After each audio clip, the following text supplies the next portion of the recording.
What if I told you that in 1846, a grieving widow made a decision so chilling that it would haunt an entire plantation for generations? A choice that turned human lives into mere instruments of a twisted ambition? Stay with me, because what you're about to hear will shake you to your core. Subscribe to the channel now. You won't want to miss how this dark story unfolds. The morning mist clung to the sprawling hawthorn plantation like a shroud, weaving between the ancient oak trees draped in Spanish moss. It was March 1846, and the Georgia countryside bore witness to a decision that would forever stain the red clay soil with unspeakable consequences. Margaret Hawthorne stood on the grand veranda of the plantation house, her black mourning dress stark against the white columns that had stood for 3 generations. At 52, she possessed the kind of steely determination that had built empires and destroyed lives with equal measure. Her husband's death 3 months prior had not weakened her resolve. It had sharpened it to a razor's edge. The plantation stretched before her like a kingdom, encompassing nearly 3,000 acres of prime Georgia farmland. Cotton fields rolled toward the horizon in neat geometric patterns, while closer to the house, vegetable gardens and fruit orchards provided sustenance for the nearly 200 souls who called this place home, though for most it was less a home than a prison. The wealth that surrounded Margaret had been built on the backs of enslaved labor, a fact she acknowledged without shame or regret. To her mind, it was simply the natural order of things, a hierarchy ordained by God and maintained by those strong enough to enforce it. "Gather them in the main hall," she commanded her overseer, Samuel Briggs, a weathered man whose loyalty to the Hawthorne family was matched only by his cruelty. "All 35 women. I have selections to make." Briggs nodded, his scarred face betraying no emotion. He had served the Hawthornes for 15 years and had learned not to question their methods, no matter how unusual they might seem. His own rise from poor white farmer to plantation overseer had been built on his willingness to do whatever was necessary to maintain order and productivity. The screams that occasionally echoed from the quarters were simply the cost of doing business. The plantation house buzzed with an undercurrent of fear as word spread through the quarters. The enslaved women knew that when Mrs. Hawthorne made selections, lives changed forever. Some disappeared to other plantations, others were separated from their children, and still others faced fates too terrible to speak aloud. The very architecture of the plantation reinforced these power dynamics. The grand house elevated on its foundation, looking down upon the simple wooden cabins that housed the workforce, the wide spaces between buildings that made private conversation difficult and escape nearly impossible. In the quarters, 23-year-old Celia pressed her infant daughter closer to her chest. She had been born on this plantation, as had her mother before her, and she understood the language of fear that rippled through the community like wildfire.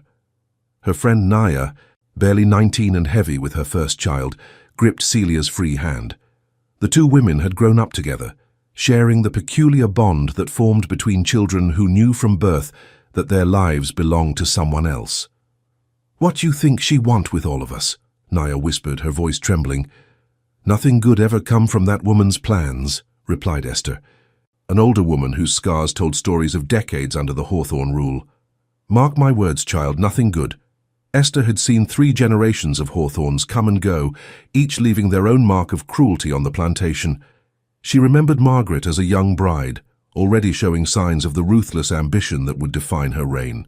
The old woman had learned to read the signs of impending disaster, and everything about this morning felt wrong. Meanwhile, in the main house, Margaret's 5 sons gathered in the study, where their father's portrait still dominated the room. The painting depicted Jeremiah Hawthorne as he had wished to be remembered, a distinguished gentleman in a fine coat, his hand resting on a leather-bound ledger that represented the family's prosperity. What the portrait didn't show were the methods by which that prosperity had been achieved, the human cost of every dollar recorded in those ledgers. James, the eldest at 28, carried himself with the bearing of a man destined to inherit an empire. His education at the University of Georgia had polished his manners, but had also exposed him to ideas about human dignity that sat uneasily with his family's way of life. Thomas, 26, possessed a quieter disposition that often masked a sharp intellect. He had spent 2 years studying law in Charleston before his father's illness called him home, and his legal training had given him a different perspective on the institution of slavery, one that recognized its moral complexities even as he benefited from its economic advantages. The twins, Robert and Richard, both 24, were known for their volatile tempers and cruel entertainments. They had been expelled from 2 different schools for their treatment of servants and had found their calling in the brutal day-to-day management of plantation discipline. They viewed the enslaved people as little more than livestock, to be bred, worked, and disposed of according to economic necessity. The youngest, William, at 22, had always been the most sensitive of the brothers, a trait his mother viewed as a dangerous weakness. His recent engagement to a Charleston belle had been arranged by his parents, but William had begun to question whether he could bring a wife into a household built on such foundations. His sleepless nights were haunted by the faces of the people his family owned, and he had begun to wonder if there might be another way to live. "Mother has summoned us," James announced, straightening his cravat. "She says it concerns the future of our lineage." William shifted uncomfortably in his chair. "What does that mean exactly?" "It means," Margaret's voice cut through the room like a blade as she entered, "that I refuse to watch this family's blood grow weak. Your father built this plantation with strength and determination. I will not see it crumble because his sons lack the fortitude to secure our legacy." She moved to the window, gazing out at the fields where nearly 200 enslaved people worked under the scorching sun.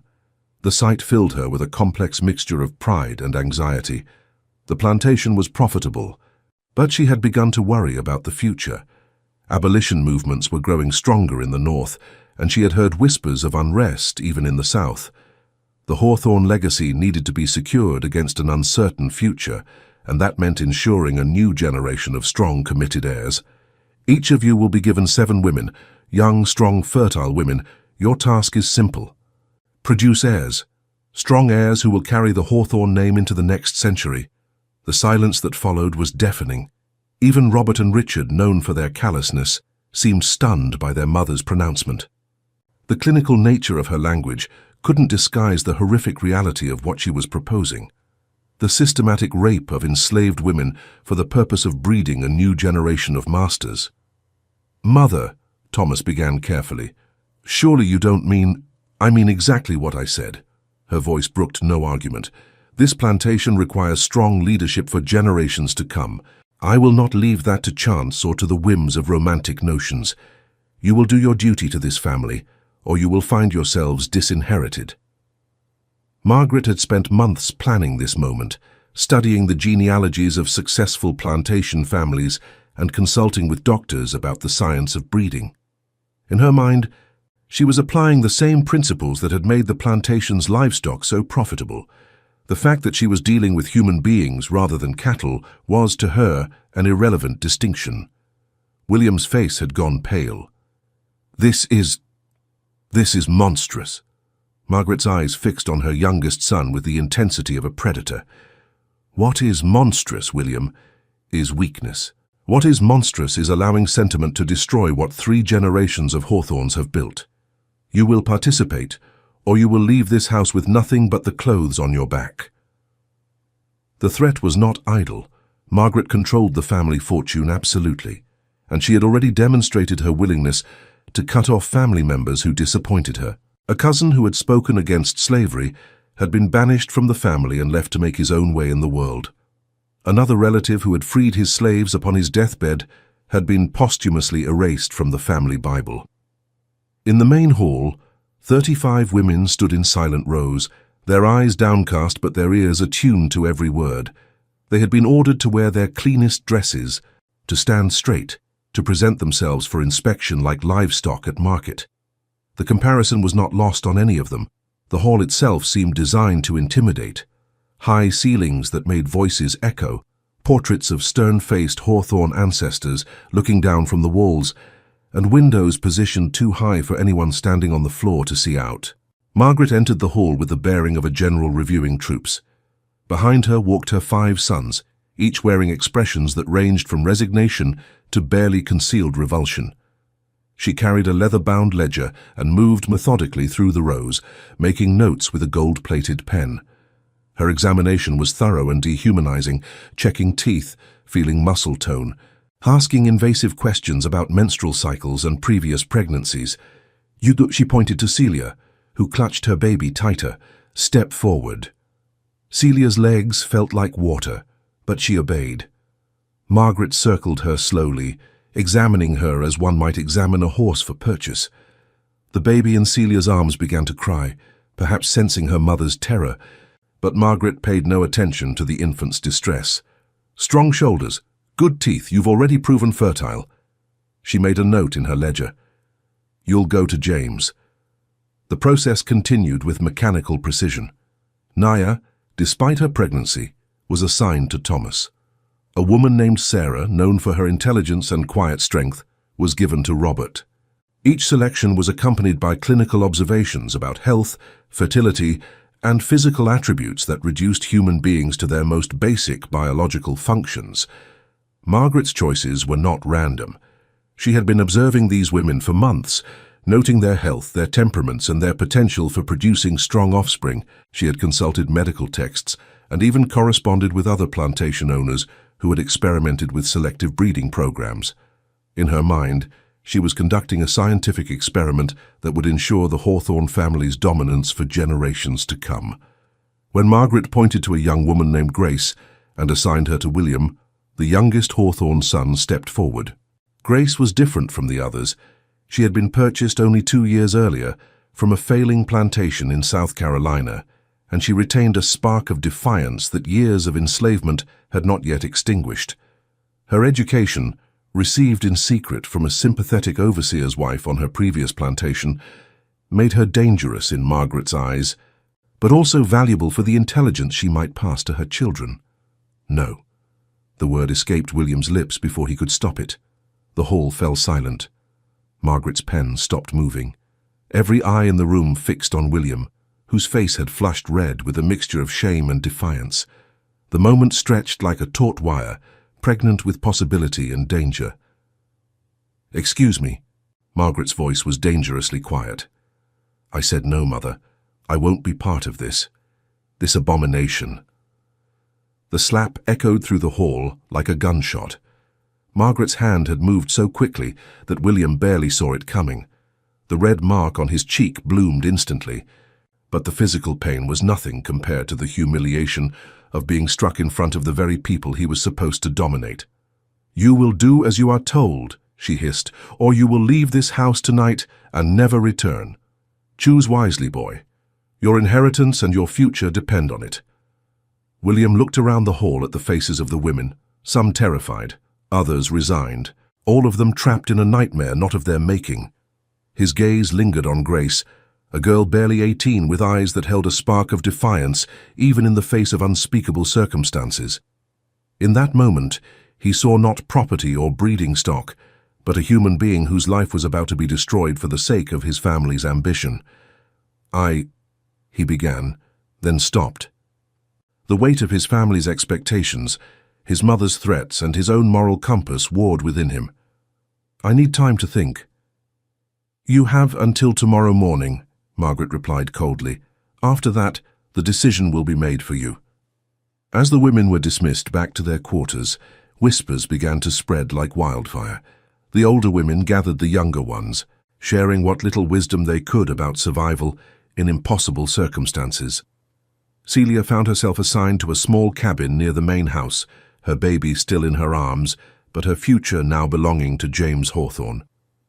That night, as the plantation settled into an uneasy quiet, alliances began to form in the shadows. In the quarters, women who had never spoken before found themselves bound together by shared terror and the desperate need to survive. In the main house, the Hawthorne brothers grappled with their mother's ultimatum, each processing the moral weight of what they were being asked to do.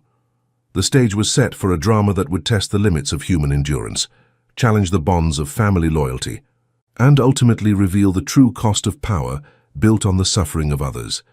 The ancient oaks that surrounded the plantation had witnessed generations of human suffering, but what was about to unfold would surpass even their long memory of cruelty and injustice.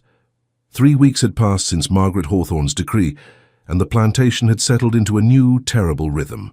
The selected women had been moved to cabins closer to the main house, creating a physical separation that served as a constant reminder of their changed status. The psychological impact was immediate and devastating, rippling through the entire enslaved community like a stone thrown into still water. The relocation itself had been orchestrated with Margaret's characteristic attention to detail. The cabins chosen for the selected women were slightly larger than those in the main quarters, with better ventilation and closer access to the well. This wasn't kindness, it was pragmatism. Margaret understood that healthy mothers produced healthy children, and healthy children were more likely to survive to adulthood and serve the family's interests. Every improvement in their living conditions came with the implicit understanding that they were investments in the plantation's future, not gestures of human compassion. Celia sat on the edge of her narrow bed, her infant daughter sleeping fitfully in a makeshift crib. The cabin she now shared with 2 other women assigned to James was larger than her previous quarters, but felt infinitely smaller. The weight of expectation pressed down on her like a physical force. The other women in her cabin were Maria, a 22-year-old who had been separated from her husband for this arrangement, and Ruth, an older woman in her 30s, who had been chosen despite being past her prime childbearing years. A selection that puzzled everyone until they realized Margaret was hedging her bets, choosing women with different strengths and experiences. "He ain't touched none of us yet," whispered Maria, a woman in her early 20s who had been separated from her husband for this arrangement. "Master James. He comes by, looks at us like we some kind of puzzle he can't figure out, then leaves." Maria's husband, Samuel, worked in the blacksmith shop and had been forbidden from visiting her new quarters. The separation was another of Margaret's calculated cruelties. She understood that emotional bonds between the enslaved people could interfere with her plans. By isolating the selected women from their previous relationships, she hoped to make them more dependent on their new circumstances and more compliant with her son's demands. The third woman, Ruth, shook her head grimly. Ruth had survived 2 decades on the plantation by learning to read the subtle signs of impending change. She had seen masters die and new ones take their place, had watched children sold away from their mothers and husbands, separated from their wives. Her selection for James's group had surprised everyone. At 34, she was older than most of the chosen women and had only 1 surviving child from a previous pregnancy. "Don't mistake his hesitation for kindness," Ruth warned. "When that woman decides he's taking too long, she'll make sure he does what she wants, one way or another." Ruth's words carried the weight of bitter experience. She had seen Margaret's patience tested before, and she knew that the plantation mistress had ways of ensuring compliance that went far beyond simple threats.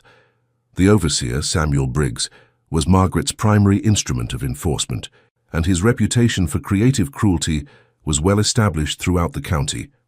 Similar conversations were taking place in cabins throughout the compound. The women assigned to Thomas found him to be polite but distant, treating them more like unwelcome house guests than the instruments of procreation his mother intended. He would visit their cabin each evening, ask awkward questions about their comfort and needs, then retreat to the main house with obvious relief. His discomfort was palpable, but it provided little comfort to the women who understood that his reluctance might only delay the inevitable.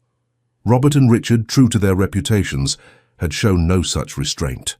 The sounds that occasionally emanated from their cabins served as a chilling reminder of what awaited the others. The twins had embraced their mother's plan with an enthusiasm that disturbed even their own brothers, treating it as an extension of the cruel games they had played since childhood. Their assigned women moved through their days with the hollow-eyed look of people who had already died inside, their spirits broken by the systematic brutality they endured. The contrast between the brothers' approaches created a complex dynamic within the selected group. Some women envied those assigned to Thomas and James, while others worried that the delay only meant their suffering would be prolonged. The uncertainty was perhaps worse than the brutality. At least with Robert and Richard, the women knew what to expect. In the main house, the Hawthorne brothers struggled with their own demons. James paced his study nightly, wrestling with the conflict between his mother's expectations and his own conscience. He had been raised to view the enslaved people on the plantation as property, but the intimate nature of his mother's plan forced him to confront the humanity he had been taught to ignore. His education had exposed him to philosophical ideas about natural rights and human dignity that sat uneasily with his family's way of life. The library where James spent his sleepless nights was filled with books that challenged everything his family stood for. Volumes of Enlightenment philosophy sat alongside agricultural manuals, creating a jarring juxtaposition between ideals of human equality and the practical realities of plantation management. James found himself reading and rereading passages from John Locke and Thomas Jefferson, trying to reconcile their words about natural rights with the system that had made his family wealthy. Thomas found solace in his books, burying himself in philosophy and literature, as if the written word could provide answers to questions that had no moral solutions. His legal training had taught him to see both sides of complex issues, but this situation seemed to offer no middle ground. Either he participated in his mother's plan and became complicit in systematic rape, or he defied her and faced financial ruin and social ostracism. The twins had embraced their mother's plan with an enthusiasm that disturbed even their own brothers, treating it as an extension of the cruel games they had played since childhood. Robert and Richard had always been the most brutal of the brothers, finding entertainment in the suffering of others. Their participation in Margaret's scheme seemed to unleash something even darker in their natures, a sadistic pleasure that went beyond mere compliance with their mother's wishes. William, however, had made his choice. On the morning after his mother's ultimatum, he had appeared at breakfast with a packed bag and a letter of resignation from the family business. The letter, written in his careful script, formally renounced his claim to any inheritance and requested that his name be removed from all family documents. "I cannot and will not participate in this madness," he had declared, his voice steady despite the tremor in his hands. "I would rather live as a pauper with my conscience intact than as a wealthy man with blood on my hands." His words had been carefully chosen, reflecting hours of agonized consideration. William understood that he was not just leaving his family. He was abandoning the women who had been selected for him, leaving them to be redistributed among his brothers. The guilt of this abandonment would haunt him for years to come, but he had concluded that his participation would only legitimize the entire enterprise. Margaret had watched him leave without a word, but her silence spoke volumes. She had written him out of her will that very day, redistributing his intended inheritance among his brothers. To her, William's departure was not a loss but a pruning, the removal of weakness that would only strengthen what remained. She had always viewed sentiment as a luxury that successful people could not afford, and William's moral qualms only confirmed her belief that he lacked the strength necessary to lead the family. But William's absence created an unexpected problem. 7 women had been selected for him, and they now found themselves in limbo. Margaret's solution was characteristically ruthless. The women would be redistributed among the remaining brothers, increasing their quotas and their expected productivity. This redistribution was announced with the same clinical detachment that had marked the original selections, as if the women were livestock being moved between pastures. This redistribution brought Grace into Thomas's household, where she joined Naya and 2 other women in a cabin that had grown increasingly crowded. Grace's arrival changed the dynamic of the group. Her intelligence and natural leadership qualities quickly became apparent, and the other women began to look to her for guidance and support. Naya's pregnancy was advancing, and the stress of her situation had begun to take a physical toll. She suffered from constant nausea and had developed a persistent cough that worried the other women.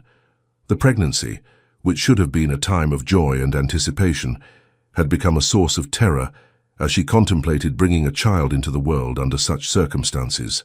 "You need to see the doctor," Grace urged one evening as Naya doubled over with another coughing fit. "Ain't no doctor gonna see me unless Master Thomas says so," Naya replied weakly. "And he ain't gonna call no doctor for something he thinks is just woman troubles." The plantation's medical care was strictly rationed, according to economic value.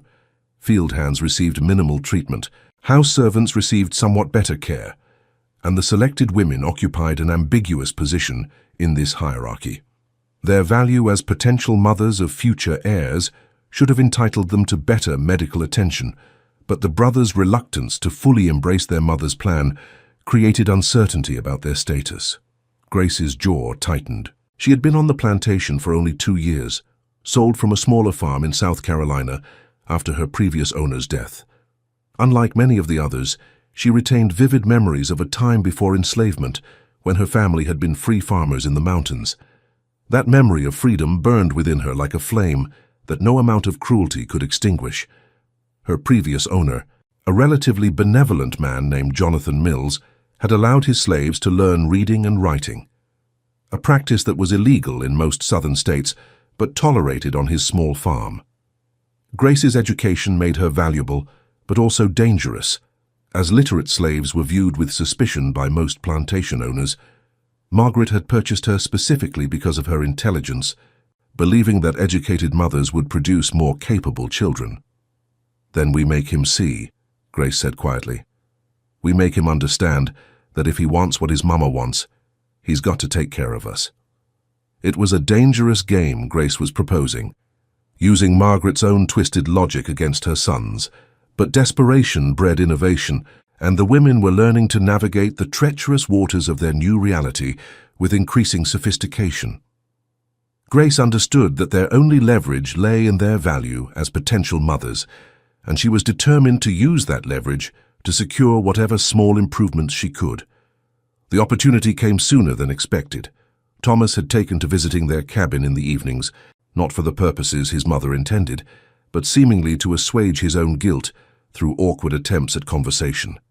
He would ask about their comfort, their needs, their backgrounds, questions that revealed both his discomfort with the situation and his genuine, if misguided, attempt to maintain some semblance of humanity in an inhumane arrangement. These conversations were stilted and uncomfortable, filled with long silences and careful euphemisms. Thomas seemed to be trying to convince himself that he was treating the women well, while the women struggled to navigate the complex dynamics of speaking honestly to someone who held absolute power over their lives. When he arrived that Thursday evening, Grace was ready. She had spent hours planning her approach, understanding that she would have only one chance to make her case effectively. "Master Thomas," she began, her voice carefully modulated to show respect while maintaining dignity. "Naya's been feeling poorly, real poorly. If something happens to her or the baby she's carrying, your mama's going to want to know why." Thomas looked at Naya, who was sitting on her bed looking pale and drawn. For the first time, he seemed to truly see her as a person rather than an abstract problem to be managed. The legal training that had taught him to examine evidence and draw logical conclusions now forced him to confront the reality of what his mother's plan meant for the women involved. "What kind of poorly?" he asked, his voice betraying genuine concern. "Coughing that won't stop, can't keep food down, fever that comes and goes," Grace replied. "She needs to see Dr. Morrison." Thomas hesitated. Calling the doctor for an enslaved person was expensive and would require explanation. Dr. Morrison was a family friend who had served the plantation for over 2 decades, but he was also a man of strong moral convictions who might ask uncomfortable questions about the women's conditions. But Grace's words had struck home. If something happened to Naya, or her unborn child, his mother would indeed demand answers. Margaret's investment in this program was too significant for her to tolerate preventable losses. I'll send for him tomorrow," Thomas said finally. It was a small victory, but it established an important precedent. The women began to understand that they possessed a form of leverage, however limited. Their health and fertility were valuable commodities in Margaret's grand design, and that value could be used to secure small improvements in their conditions.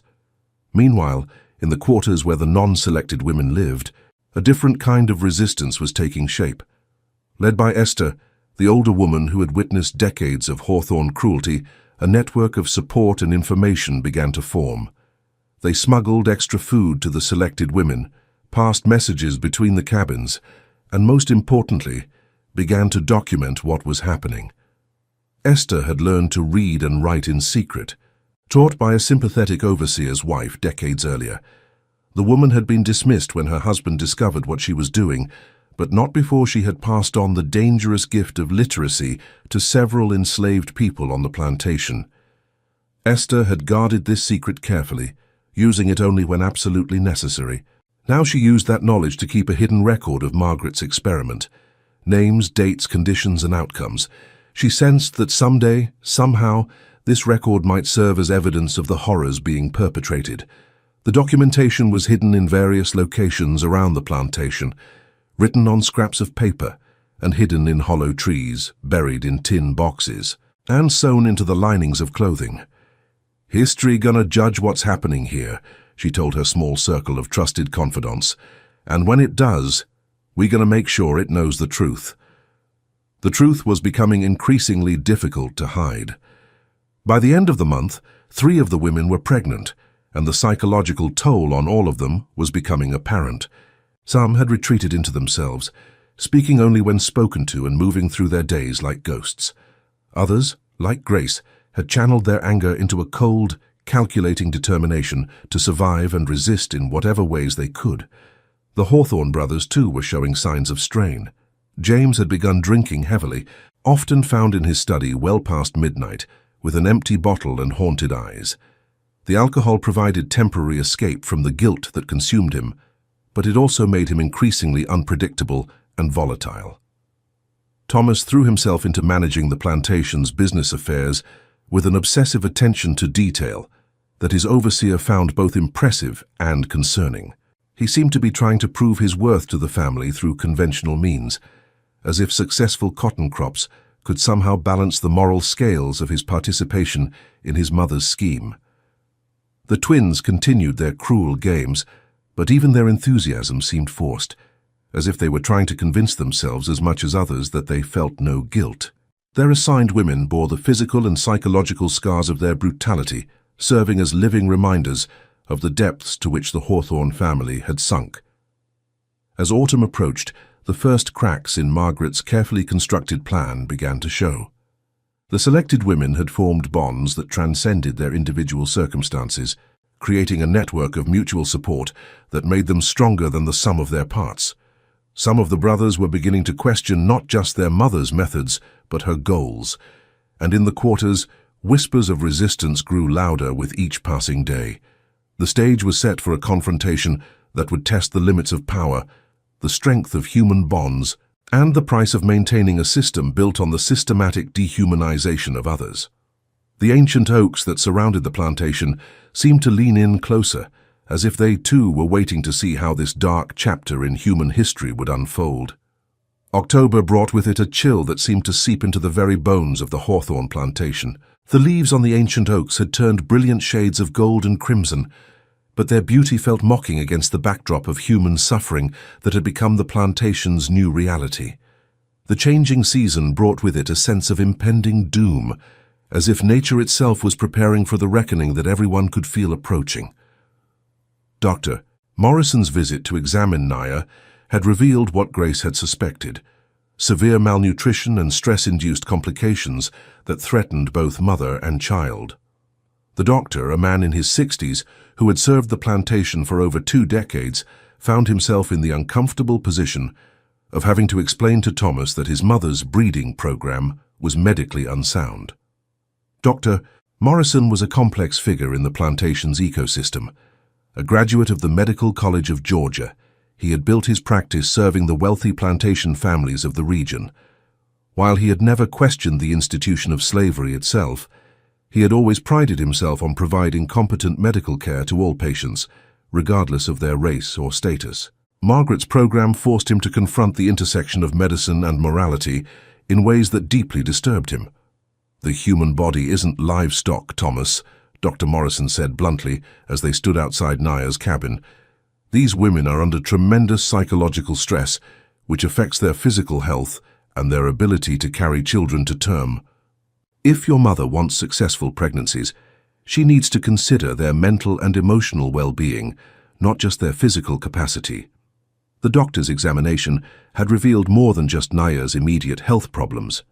He had noticed signs of severe depression and anxiety among all the selected women, symptoms that he recognized from his treatment of white women who had suffered traumatic losses. The difference was that these women were being systematically traumatized as part of a deliberate plan, not suffering from isolated tragic events. Thomas absorbed this information with growing unease, He had already been struggling with the moral implications of his participation. Now he was confronted with evidence that his mother's plan was not only morally bankrupt, but practically flawed. The legal training that had taught him to examine evidence and draw logical conclusions now forced him to confront uncomfortable truths about the entire enterprise. "What are you saying, Doctor?" Thomas asked, though he suspected he already knew the answer. "I'm saying that if you continue on this path, you're likely to see more miscarriages, stillbirths, and maternal deaths than successful pregnancies. The human spirit affects the human body in ways we're only beginning to understand. These women are dying inside, and that's going to kill their children too." Inside the cabin, Grace sat beside Naya's bed, gently spooning broth into her friend's mouth. The doctor had prescribed rest and better nutrition, but Grace knew that neither would be forthcoming unless she continued to advocate for them. The broth itself was a small victory. She had convinced the kitchen staff to prepare it by arguing that a sick woman couldn't produce healthy children. "You saved my life," Naya whispered, her voice barely audible, "and my baby's life." "We save each other," Grace replied firmly. "That's how we survive this." The bond between the selected women had indeed grown stronger with each passing week. They had developed a complex system of communication that allowed them to share information, coordinate responses to their captors' demands, and provide emotional support during their darkest moments. Hand signals, meaningful glances, and coded phrases allowed them to communicate even when they were being watched. Celia had emerged as a natural leader among James's women, using her experience as a mother to guide the younger women through the psychological trauma of their situation. Her own infant daughter had become a symbol of hope for the group, a reminder that life could emerge from even the darkest circumstances and that their suffering might not be in vain if it protected the next generation. But it was Grace who had become the strategic mind of their resistance. She had quickly identified the pressure points in the Hawthorne family dynamic and learned to exploit them with surgical precision. Her intervention on Naya's behalf had established her credibility with Thomas, and she began to use that relationship to secure small but significant improvements for all the women. The improvements were modest but meaningful: better food, warmer blankets, permission to tend small gardens behind their cabins. Each concession was won through careful negotiation, with Grace using Margaret's own logic about the need for healthy mothers to produce healthy children. It was a delicate balance, advocating for better treatment without appearing to challenge the fundamental system that oppressed them. "Master Thomas," she said one evening as he made his customary visit to their cabin, "the women in Master Robert's cabin, they're not getting enough food. A pregnant woman needs more than what they're getting." Thomas frowned. He had noticed that his brother Robert seemed to take a particular pleasure in the power dynamics of his situation, often using food and basic necessities as tools of control. Robert's assigned women were noticeably thinner than the others, and their hollow-eyed appearance suggested they were receiving inadequate nutrition. "I'll speak to him," Thomas promised, though Grace could see the reluctance in his eyes. Confronting Robert about his treatment of the women would require acknowledging what was happening, something Thomas still seemed desperate to avoid. The conversation Grace had hoped for came sooner than expected, but not in the way she had anticipated. 3 days later, one of Robert's women, a 19-year-old named Lily, collapsed while working in the kitchen garden. When Dr. Morrison examined her, he found evidence of severe malnutrition and what appeared to be physical abuse. Lily's collapse created a crisis that could no longer be ignored. She was rushed to the plantation's makeshift infirmary, a small building that had been converted from a storage shed. Dr. Morrison worked frantically to stabilize her condition, but her injuries were severe. Broken ribs, extensive bruising, and signs of internal bleeding that suggested she had been beaten repeatedly. The sight of Lily's battered body forced even the most willfully blind observers to confront the reality of what was happening. The house servants who helped Dr. Morrison treat her injuries whispered among themselves, and word quickly spread throughout the plantation. The fiction that Margaret's program was somehow different from the routine brutality of slavery could no longer be maintained. The confrontation between the brothers erupted in the main house's dining room during what should have been a quiet family dinner. Thomas, emboldened by Dr. Morrison's warnings and his own growing conscience, finally spoke up. The dining room, with its crystal chandelier and fine china, seemed to mock the gravity of the conversation taking place within its elegant walls. "Robert, we need to discuss how you're treating the women assigned to you." Robert looked up from his plate with a cold smile. "I'm treating them exactly as Mother intended, as property to be used for the family's benefit." "They're human beings," Thomas said, his voice rising despite his attempt to remain calm. "And if you continue to abuse them, you'll defeat the entire purpose of Mother's plan." "Abuse?" Robert laughed harshly. "I'm simply establishing proper discipline. These women need to understand their place."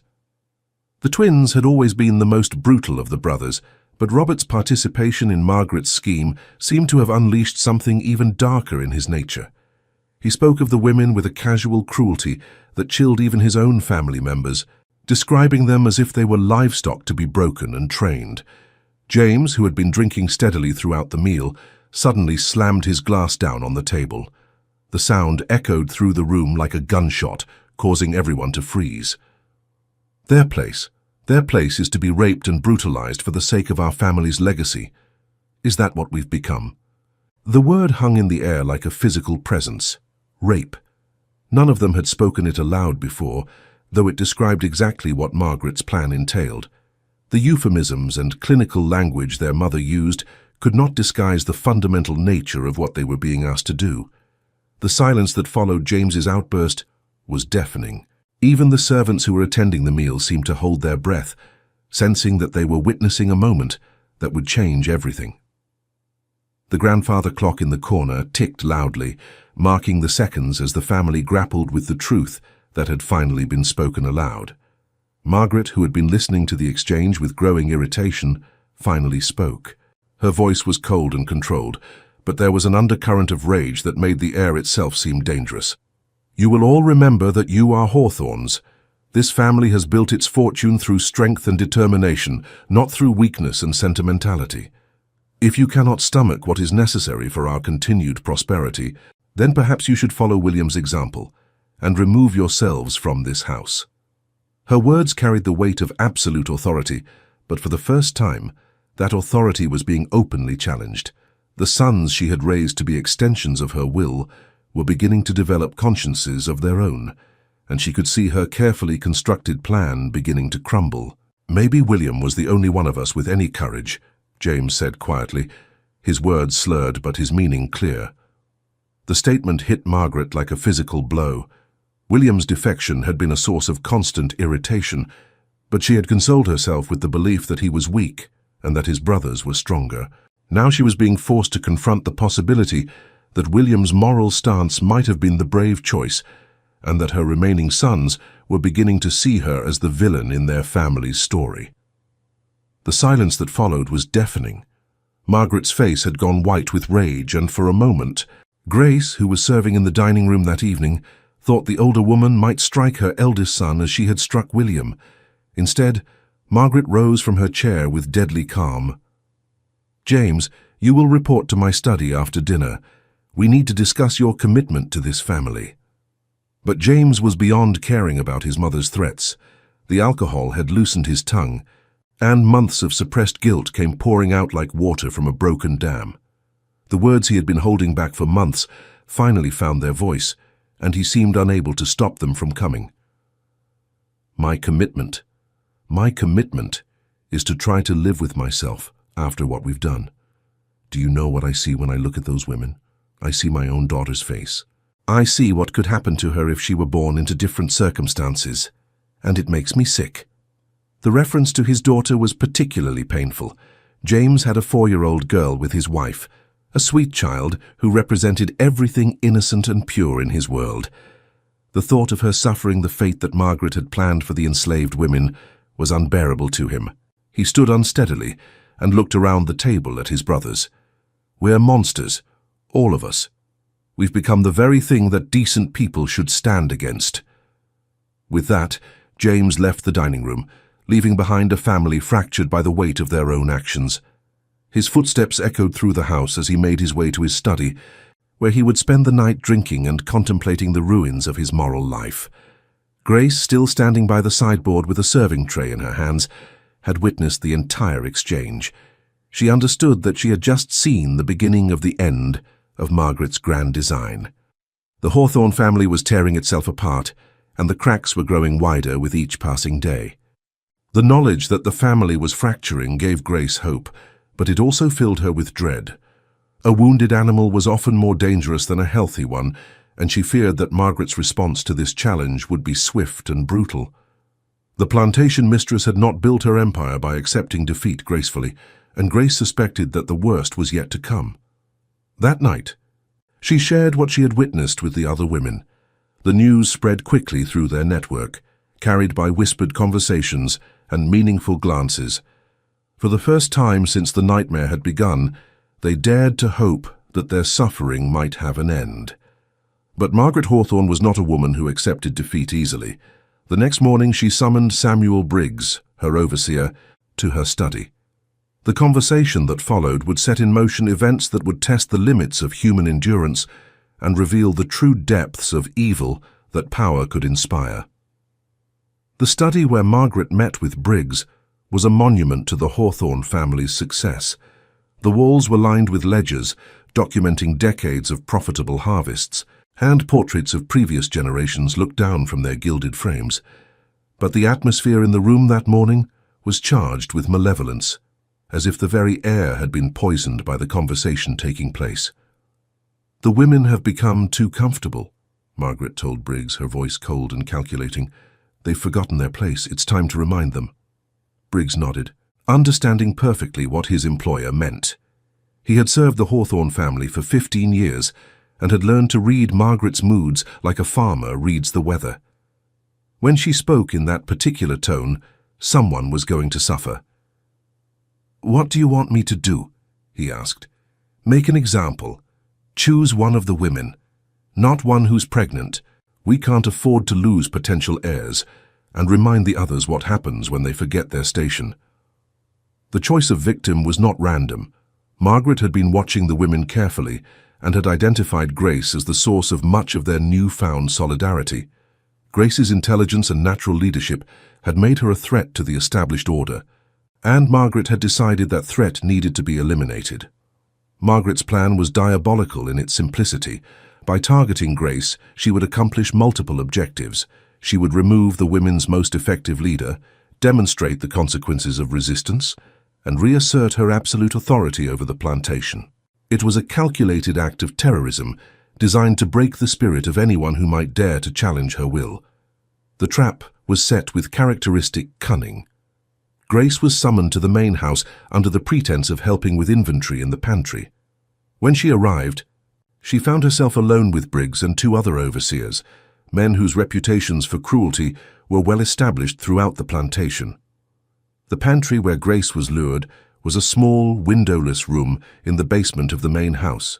It was the perfect location for what Margaret had planned, isolated from the main living areas, soundproofed by thick walls, and easily cleaned afterward. The room's shelves were lined with preserves and stored goods, innocent supplies that would serve as silent witnesses to the horror about to unfold. "Mrs. Hawthorne thinks you've been getting above yourself," Briggs said, his voice carrying the casual menace of a man who enjoyed his work. "She thinks you need a reminder of what you are." Grace's blood turned to ice, but she forced herself to remain calm. She had survived 2 years on this plantation by learning to read dangerous situations and respond accordingly. Every instinct she possessed was screaming at her to run, but she knew that flight would only make her punishment worse. "I don't know what you mean," she said carefully. "I've done everything I've been asked to do." "That's the problem," Briggs replied with a cold smile. "You've been doing too much, talking too much, thinking too much. Time to fix that." What happened next would haunt the plantation for years to come. Grace's screams echoed across the grounds, reaching the ears of every person within a mile radius. The message was clear and brutal. Resistance would not be tolerated. The sound of her suffering carried across the fields like a funeral bell, announcing the death of hope and the triumph of absolute power. But Margaret had miscalculated. Instead of breaking the women's spirit, the attack on Grace galvanized them. It also pushed Thomas past his breaking point. When he saw Grace's battered form being carried back to her cabin, something fundamental shifted inside him. The sight of Grace's injuries was horrific. Her face was swollen beyond recognition, her clothes were torn and bloody, and she moved with the careful, painful gait of someone whose body had been systematically broken.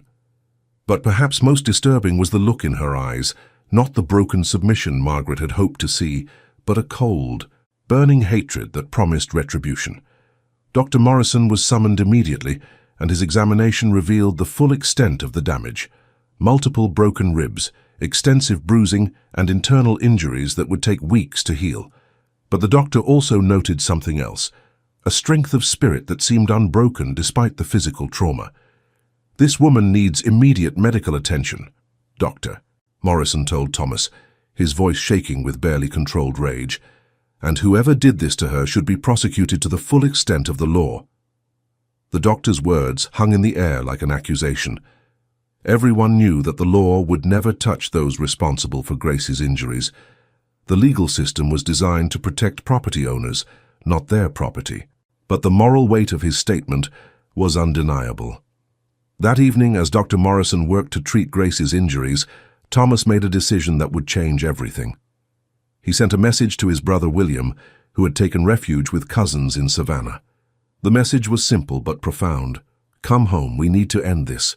The letter was carried by a trusted house servant who had been instructed to deliver it personally and wait for a response.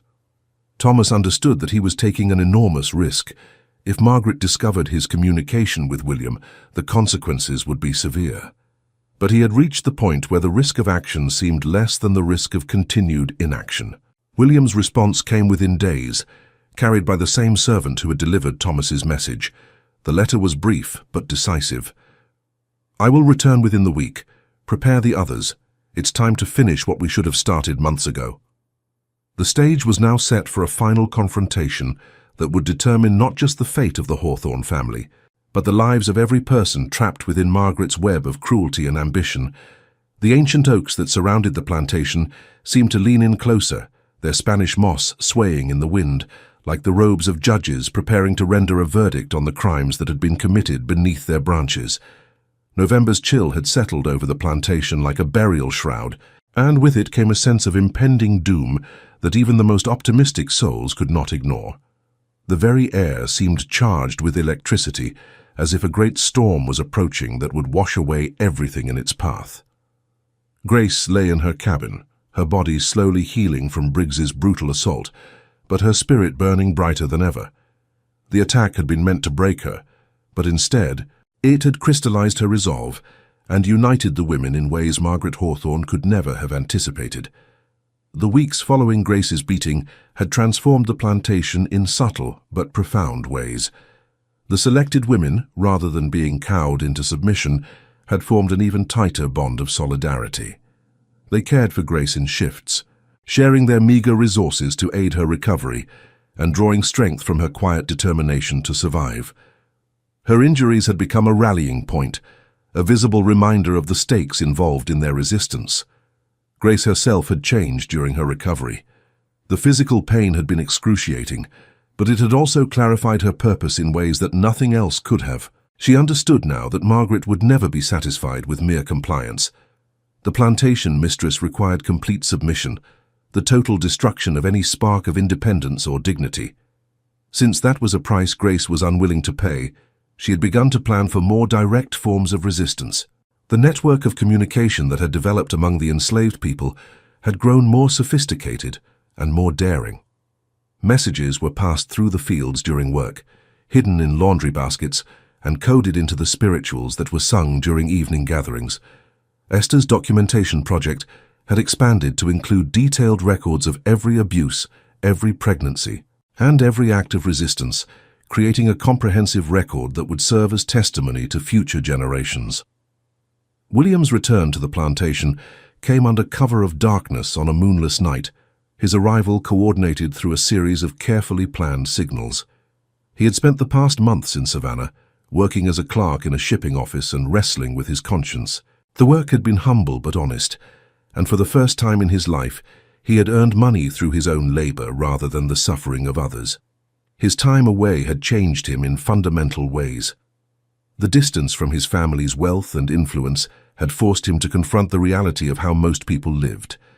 The daily struggle for survival, the dignity found in honest work, the simple pleasure of earning one's bread through one's own efforts. He had also been exposed to different perspectives on slavery, meeting abolitionists and free blacks who had opened his eyes to possibilities he had never considered. The reunion between the brothers took place in the old tobacco barn, away from the prying eyes and ears that infested the main house. The barn was a relic from an earlier era of the plantation's history, when tobacco had been the primary crop before cotton proved more profitable. Its weathered walls and dusty interior provided the perfect cover for clandestine meetings. Thomas looked haggard, his face bearing the weight of months of moral compromise.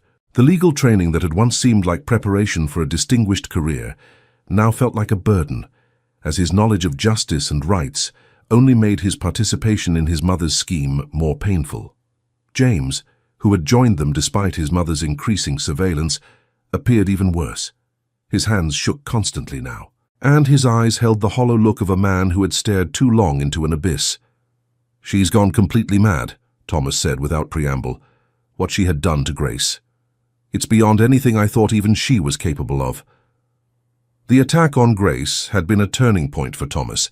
He had always known that his mother was capable of cruelty, but the systematic brutality of Grace's beating had revealed depths of evil that he had not imagined possible. The sight of the young woman's battered body had haunted his dreams and made it impossible for him to continue pretending that he was merely a passive participant in his mother's scheme. William's jaw tightened. He had heard rumors in Savannah about what was happening at the plantation, whispered stories that had made his blood run cold. The abolitionist circles he had encountered had spoken of the Hawthorne plantation as an example of slavery at its worst, a place where human beings were treated as nothing more than breeding stock. "We have to stop this," William said firmly. "All of it. The women, the children who've been born, the ones still to come. We have to find a way to end this nightmare." James laughed bitterly, the sound echoing strangely in the empty barn. "And how do you propose we do that? Mother holds all the cards, the plantation, the money, the legal authority. It's all hers. We're just her instruments." The legal reality of their situation was indeed daunting. Under Georgia law, Margaret had absolute authority over the plantation and its inhabitants. The enslaved people were legally her property, to be disposed of as she saw fit. The brothers had no legal standing to challenge her decisions, and any attempt to interfere with her property rights could result in their own disinheritance and legal prosecution. "Then we stop being her instruments," William replied. "We make a choice, all of us." The plan they developed over the next several hours was audacious in its simplicity and terrifying in its implications. They would confront their mother directly, present her with an ultimatum, and if she refused to end her program, they would take matters into their own hands. It would mean the destruction of everything the Hawthorne family had built, but they had come to understand that some things were more important than wealth and social standing. The details of their plan were carefully worked out. They would approach Margaret together, presenting a united front that she could not easily dismiss. They would offer her a face-saving way to end the program, perhaps claiming that it had served its purpose, or that changing economic conditions made it impractical. If she refused, they would threaten to expose everything to the outside world, using William's connections in Savannah to ensure that the story reached sympathetic ears. But they also prepared for the possibility that Margaret would call their bluff. William had already made contact with abolitionists in Savannah who were prepared to help enslaved people escape to freedom. If necessary, they would help the selected women flee the plantation, even if it meant facing criminal charges for theft of property. Meanwhile, in the women's quarters, a different kind of planning was taking place. Grace, despite her injuries, had become the focal point of a resistance movement that extended far beyond the selected women. Her beating had galvanized the entire enslaved community, creating a sense of shared purpose that transcended the divisions Margaret had tried to create. The resistance network had grown to include field hands, house servants, and even some of the overseers who had grown disgusted with Margaret's program. Information flowed freely through this network, allowing the enslaved people to coordinate their activities and prepare for whatever confrontation was coming. "Whatever happens," Grace told the assembled women, her voice still hoarse from screaming, but her words clear and strong. "We don't go back to the way things were. We've seen what we can accomplish when we stand together. That doesn't end, no matter what the Hawthorns decide." Grace's words carried special weight because of what she had endured. Her survival of Briggs's assault had made her a symbol of resistance, proof that the human spirit could endure even the most brutal attempts to break it. The other women looked to her not just as a leader, but as a living embodiment of their own capacity to survive and resist.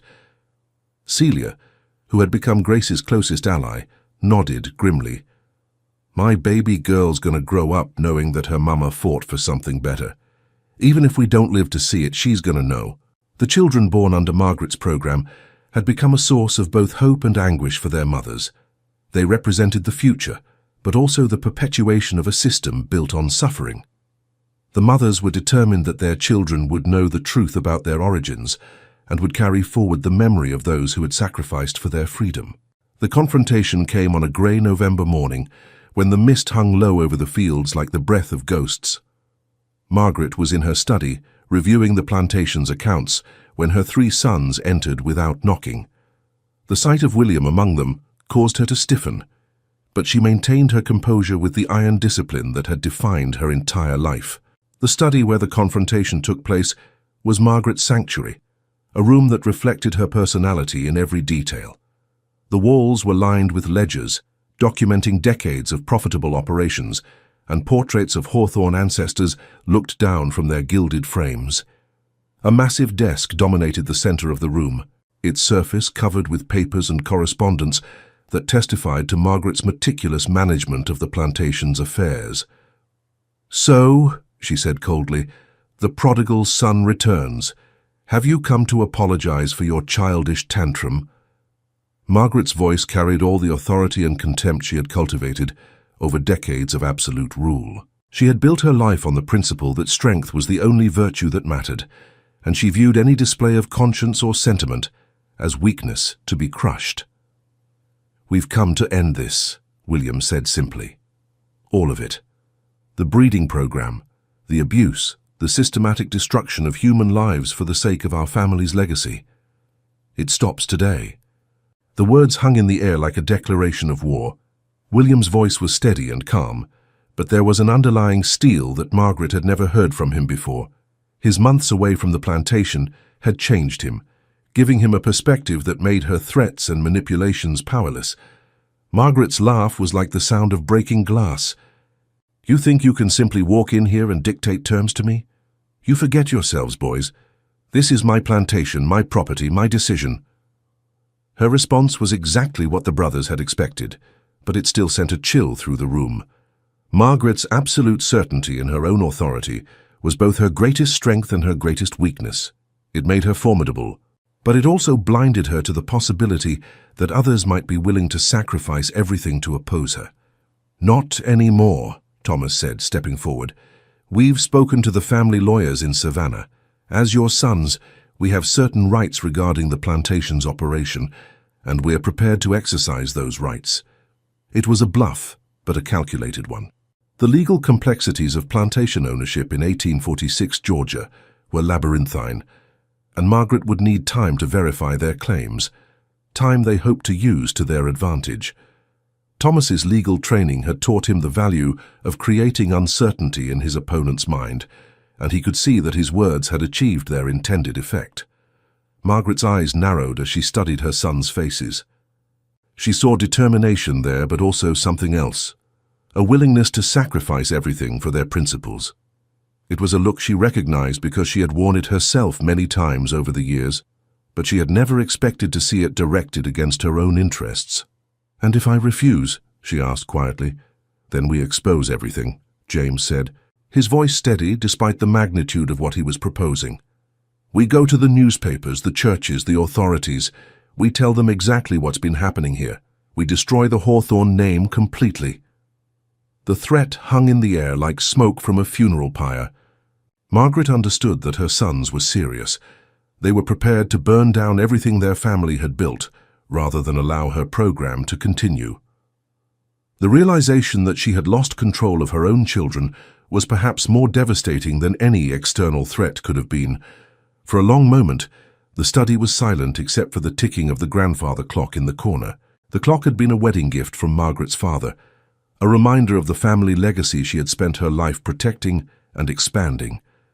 Now it seemed to be counting down the seconds until that legacy would be destroyed by her own sons. Then Margaret spoke, her voice carrying a venom that made the air itself seem poisonous. You would destroy 3 generations of work, sacrifice the future of this family, condemn yourselves to poverty and disgrace, all for the sake of a handful of slaves. The question revealed the fundamental divide between Margaret and her sons. To her, the enslaved people were simply property, valuable assets to be managed for maximum profit. To her sons, they had become human beings whose suffering could no longer be ignored or justified. For the sake of our souls, William replied simply. Yes. What happened next would be debated and analyzed for generations to come.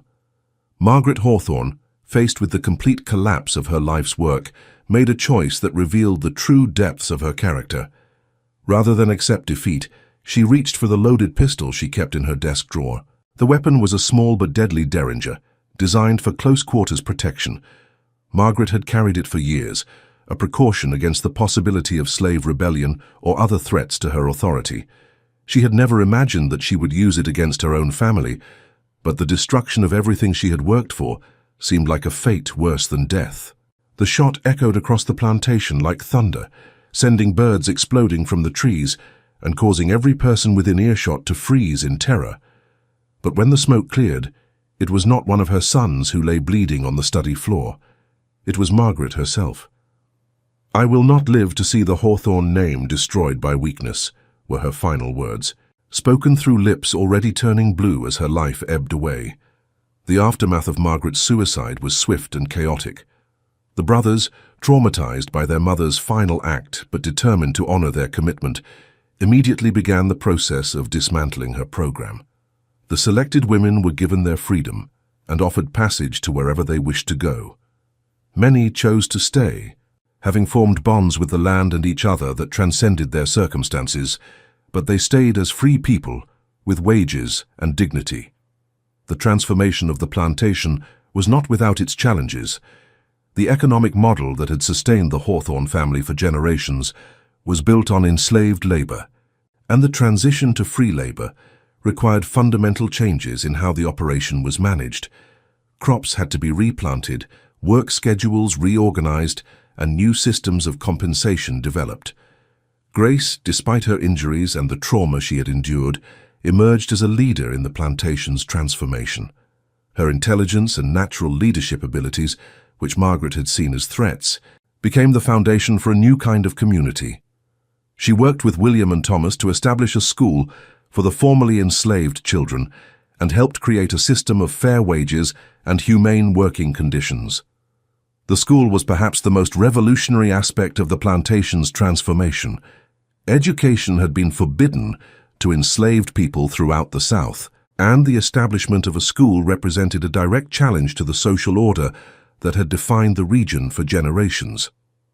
Grace became the school's first teacher, using the literacy skills she had acquired in secret to help others learn to read and write. Her intelligence and natural leadership, which Margaret had seen as threats, became the foundation for a new kind of community. The woman who had been selected for breeding became an educator, a counselor, and a bridge between the former masters and former slaves who were learning to live together as equals. The Hawthorne plantation never recovered its former prosperity. The scandal of Margaret's program, despite the brothers' attempts to keep it quiet, eventually leaked out and destroyed the family's social standing. Neighbors who had once sought the Hawthornes' company now shunned them, and business relationships that had sustained the family for generations were severed. James left for California, seeking redemption in the gold fields. The guilt of his participation in his mother's scheme had broken something fundamental in his spirit, and he hoped that the physical challenges of frontier life might help him find peace.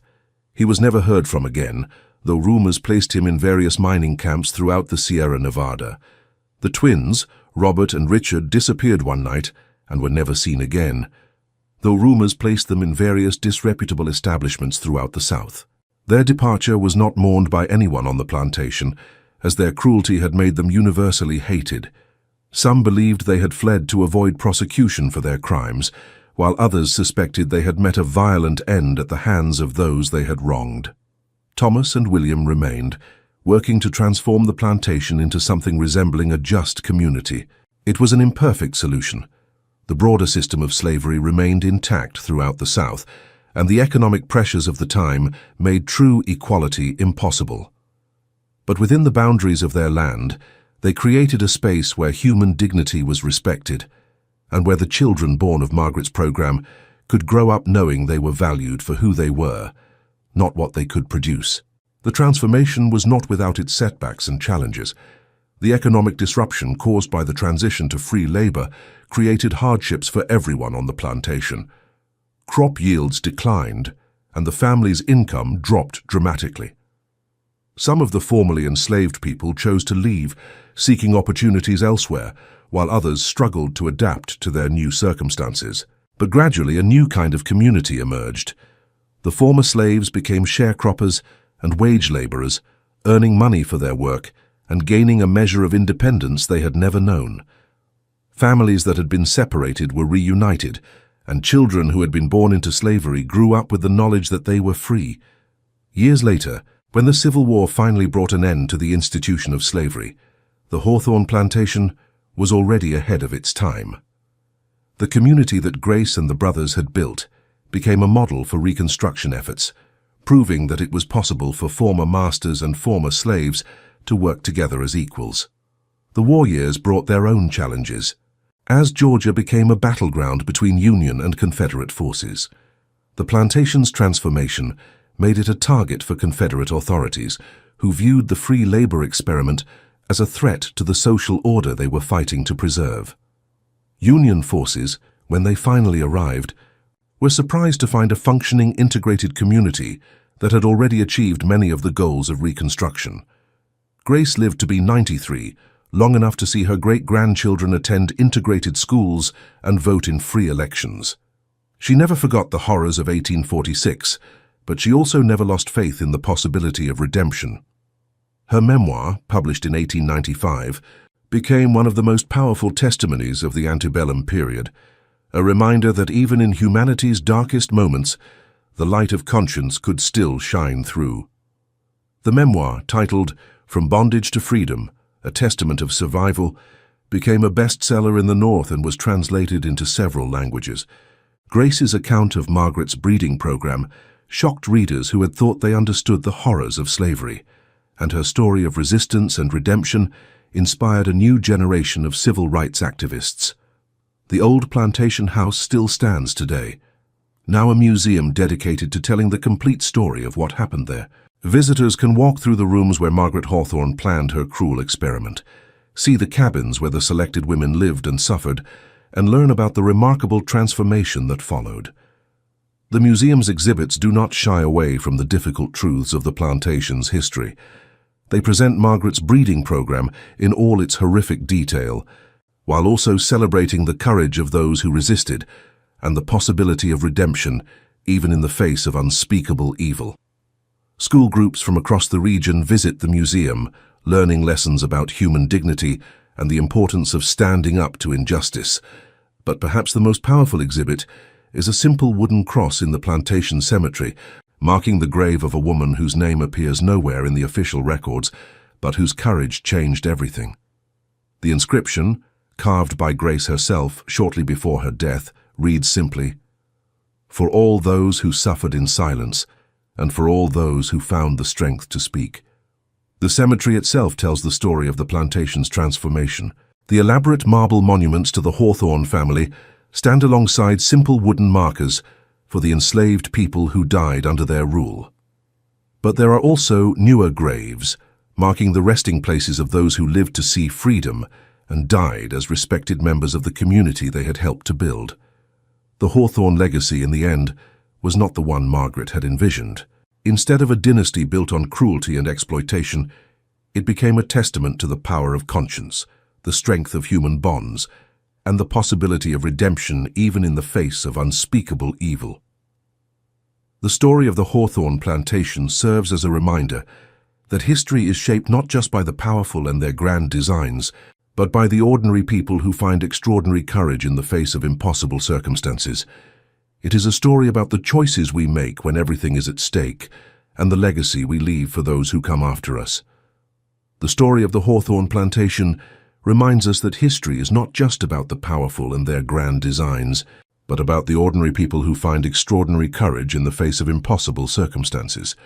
It's about the choices we make when everything is at stake, and the legacy we leave for those who come after us.